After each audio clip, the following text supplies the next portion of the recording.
Assalamualaikum, selamat datang di channel Kizia Family. Bunda Kizia sekarang akan masak sayur asem. Setelah air mendidih, masukkan jagung, biji melinjo, kacang merah, kemudian bumbu halus yang sudah diulek ke dalam panci.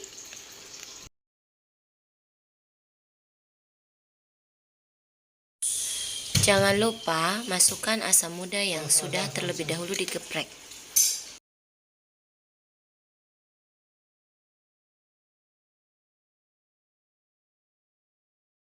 Setelah mendidih, kemudian masukkan potongan labu dan terong.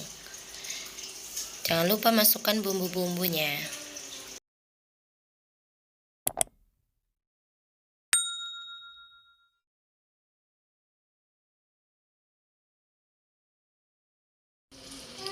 Setelah itu tutup panci, biarkan sampai mendidih. Koreksi rasa, jangan lupa. Langkah terakhir, masukkan kacang panjang dan daun melinjo. Kemudian aduk-aduk. Tutup kembali sekitar 5 menit sampai matang. Semoga bermanfaat.